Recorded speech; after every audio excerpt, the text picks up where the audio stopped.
Hello, I'm Joy Louise. I'm an illustrator and designer. I draw a lot of ink florals and other bits of patterned work, and sometimes it's quite useful to turn those drawings into vectors. You never know when you might need to make them bigger than they have to be, or if you want to combine them into one larger composition together. So today I'm going to quickly show you how I create vectors from my drawings using Photoshop and Illustrator. They're the only two programs you'll need. You'll also need a scanner so you can scan your drawings into the program to then edit first before turning into a vector. So let's take a quick look at some vectors that I've created previously. As you can see, they look quite similar to real life drawings. In this technique I'm going to show you, you can zoom right in and we can see all of the different points it's created, so you can then go in and then edit all these little bits if you wish, which obviously will take quite a long time, but the option's there if you ever needed to go back in and change anything. So today I'm going to turn this drawing of a daffodil into a vector. I'm going to show you all the steps you need to get that from a piece of paper onto on screen and turned into a digital vector that you can then blow up to any size, edit and do whatever you wish. So first up, we're going to go into Photoshop. We're going to go to File, Import, and then Images from Device. That's going to bring up your scanner. If you don't have a scanner, you could try and take a high quality photo of it and edit it from that, but I also always recommend using a scanner more so, as you're going to get a more quality, crisp image. So I'm going to go into the settings on the side here, and this is just a black and white drawing, so we can change the top section to black and white. And I think I'm going to scan it up at 600 dpi. You usually only ever need it at 300, but if you scan it in at 600 you get better details from it, and then it's easier to then create a vector from that because the lines are more detailed and not as blurry. So we choose where to save that. I'm just going to put this one on my desktop and we'll call it Daffodil, and we just need it as a JPEG, and we don't need any of these extra settings on there. So I'm going to press overview first to make sure that my drawing's lined up in the scanner correctly and nothing's being cut out. So we just wait a second for that to warm up and scan through.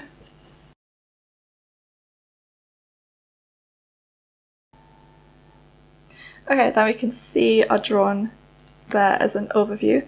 It looks like it's all in the frame, so we're going to go ahead and scan that. At 600 dpi it can take quite a while as it's going through the scanner slowly to get all of the details more crisp. So we're just going to select the whole part of that, and then we'll press scan and just wait for that to come through onto a Photoshop file. So now we have our drawing of a daffodil scanned through into Photoshop. We can go ahead and start editing that. The reason we need to add this step in first before turning into a vector is to make sure it's the purest black and white version of the file we can get. Okay, so first step, we can see it's upside down. So we're going to go into Image, Image Rotation, and I'm going to flip that 180 degrees to turn it the right way up. And then next I'm going to add in a levels layer over the top. We just go down to this section at the bottom here and then go up to levels.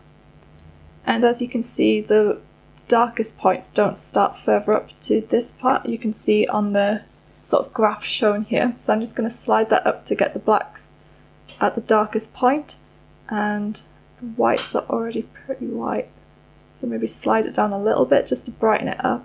Then you can adjust this center point to get it to the crispest version. Okay, after that stage we're going to go in and test the background with the eyedropper tool just to make sure it is a pure white. So we click on that, get it in our swatches, then double click on that and we can see that is pure white. And then I'm going to sort of flatten this down to make sure that those settings are applied to that image, because once we remove the background and add it to our cloud, it sort of keeps it separate and it doesn't apply those effects to the image unless you flatten it.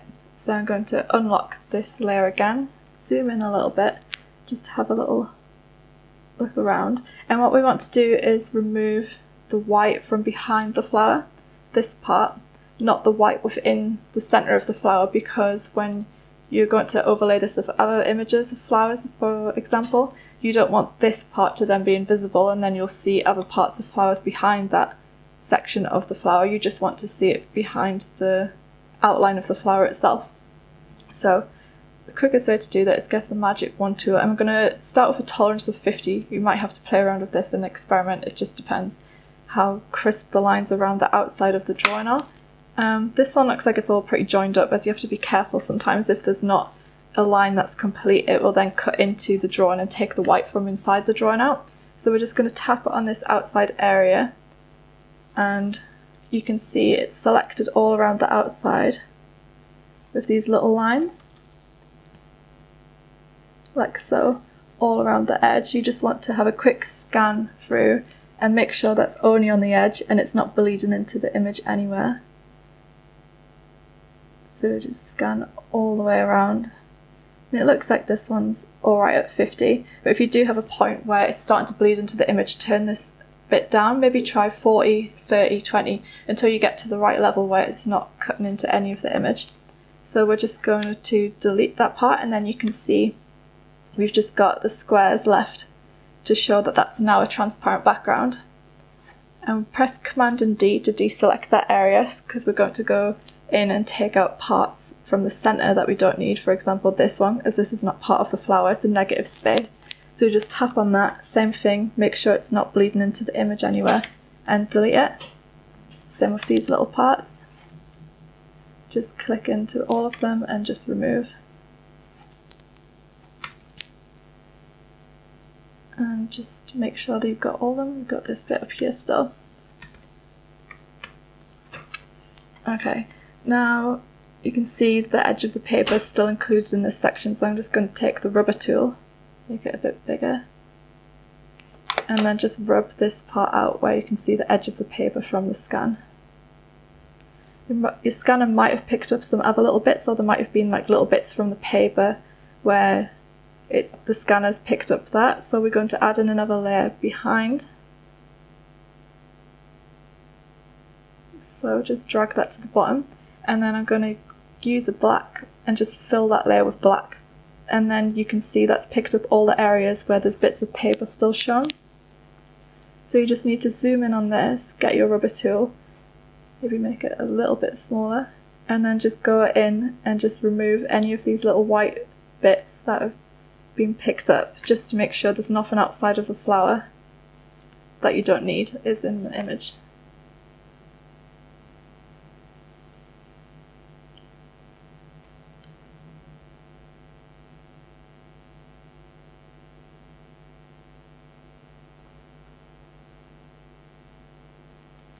So it looks about everything. Just have a quick look around, maybe zoom in a little more just to make sure there's no little bits like these hiding.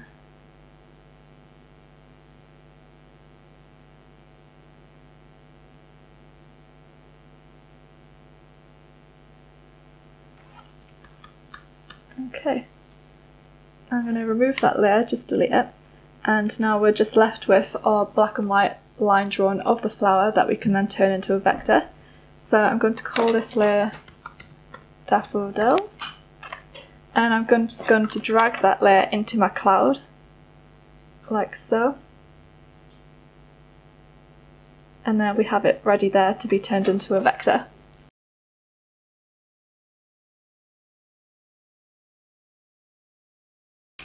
So now we have our Photoshop file of the daffodil completely edited and uploaded to the cloud. It's now ready to start turning it into a vector. So we need to open Illustrator, and you can see it's transferred to our cloud on this program as well. So you're just going to hover over this and drag it into the artboard on Illustrator.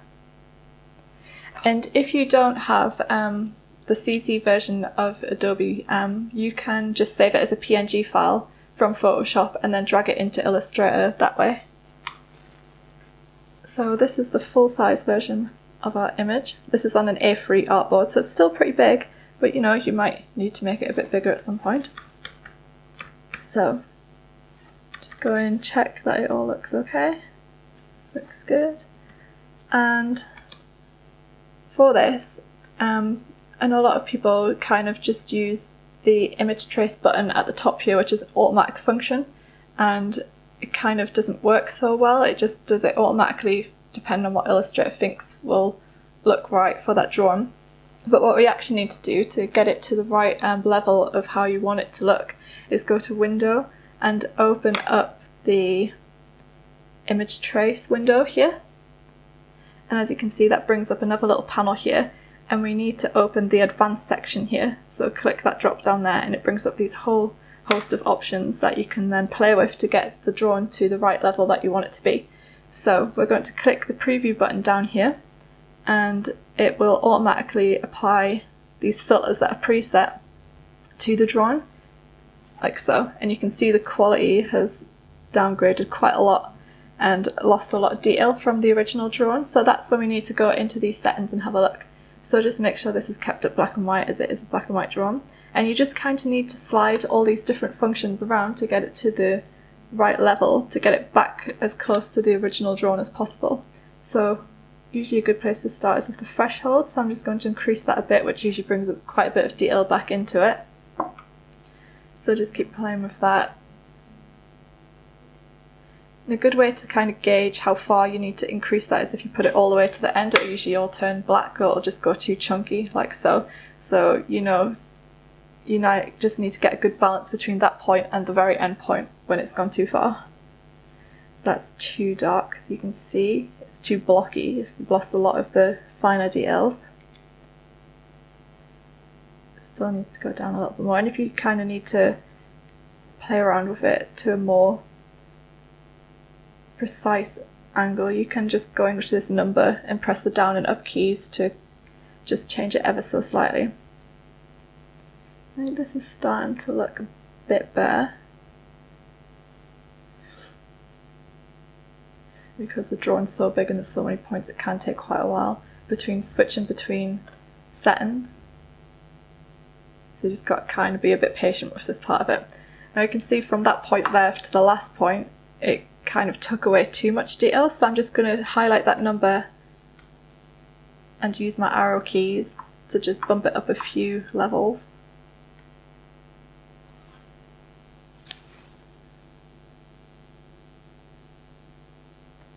Okay, I think we've got that to the right level for this stage, so then we can go down to the advanced section where there's a bit more room to play with. And we're going to experiment with the paths. Let's try increasing the paths a bit, and that usually helps to bring in a bit more definition between all of these strokes that we've got going on here. Increase that again, see what happens. And you can see ever so slightly there's a bit more definition coming in between these lines now.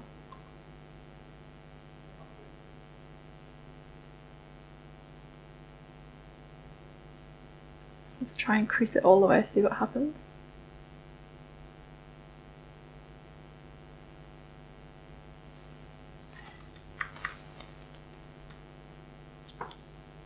That's brought a lot of the detail back. You're never going to get the full amount of detail of a drawing because obviously it is a digital file, but the aim is to get it as close as possible.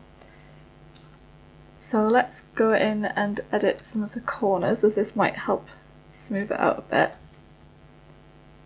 So what happens when we increase this? Let's have a look.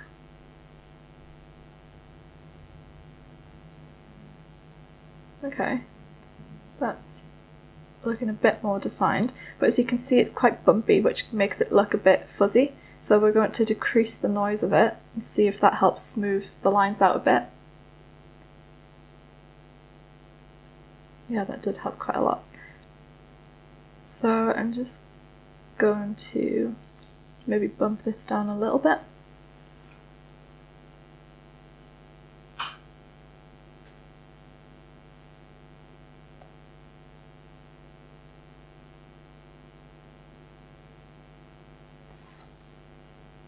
And I think that's looking about right. We've lost a little bit of detail on the leaves here, and if you really want all of the elements to be kept exactly in place, you can always go back in and edit those sections, extend the anchor points out to bring them right to the edge of the leaf. And we're going to keep this part on the first section of the method and keep it to fills, because if you have a look, if you change that to stroke, it kind of breaks the whole thing.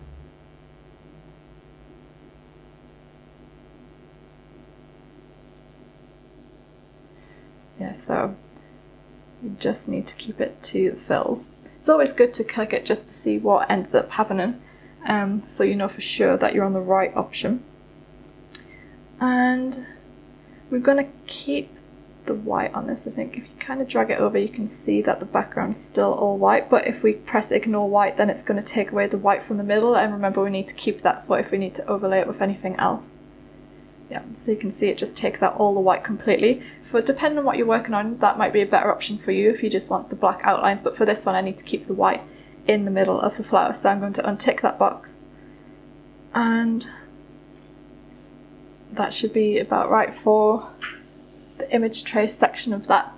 So we can go ahead and close that window, and then I'm going to press the expand box up here, because at the minute it's just giving me the sort of box of the image as a whole, but once you press expand, then that's when you'll get all of the editable formats for the lines in the middle.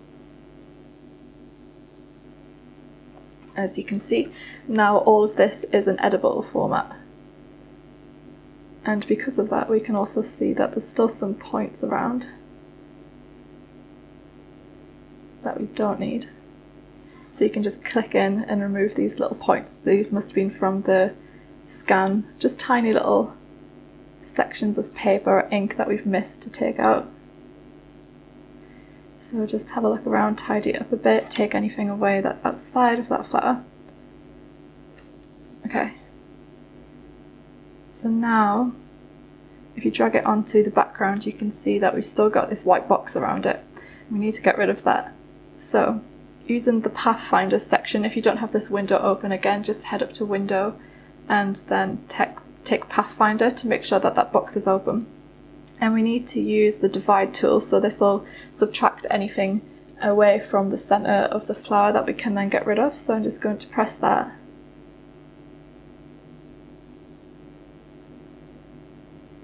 And it shouldn't change visually, it's just to make the different sections of it a bit more editable so we can get rid of those white areas. So then using the white arrow, or you can press A as a shortcut, I'm going to go into these points. Maybe we'll use this first and click into it a bit more, and then we'll use the white arrow to click on the edge of the flower. And then that'll take the box away. Just press delete again, and that should get rid of the rest of it. Okay, go back to your black arrow, then click out of this. And you can see you're left with the majority of the flower. And you've still got these bits in here we need to take away. We've lost a bit behind there, but we can add that back in. And then using the black arrow, I'm just going to click into it some more. Select this area and delete that. Delete this area, so it's not part of the flower, it's a negative space, and we'll just remove all of this.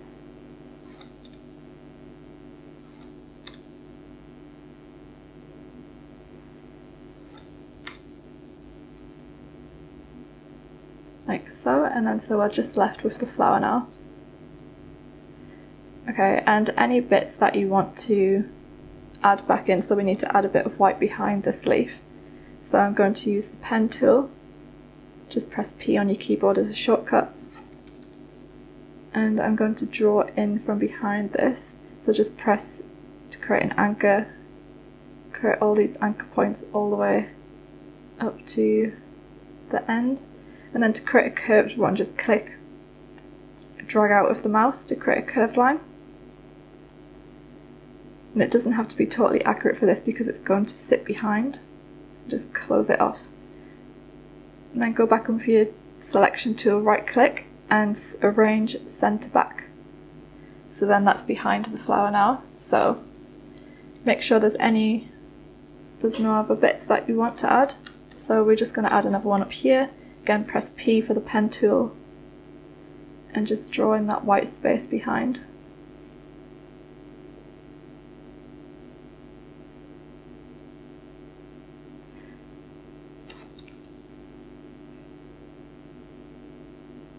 So, and if there's any little bits that you need to go in and edit again, just press the A tool to drag those anchor points out.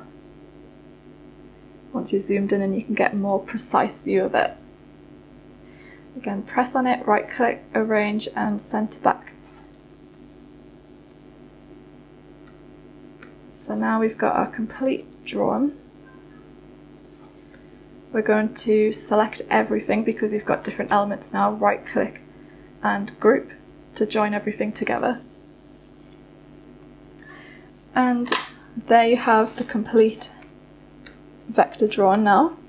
You can go in and edit that in any way you like. You can make it supersize, make it smaller. It's always handy just to have, depending on the projects you're working on. Let's see. It's as easy as that, just click and drag to scale it up to any size you need it to be without losing any quality now because it's set as a vector. So a practice that I've started to use recently is to keep everything in my cloud, so it's easier when going between different programs, it's always there. And it's better for storage as well, just to keep it. I like to create a nice little library of all my drawings. So we have the original version of it. And here they are side by side, so you can compare, see the difference. And I hope you found that tutorial useful. Thank you for following along and watching.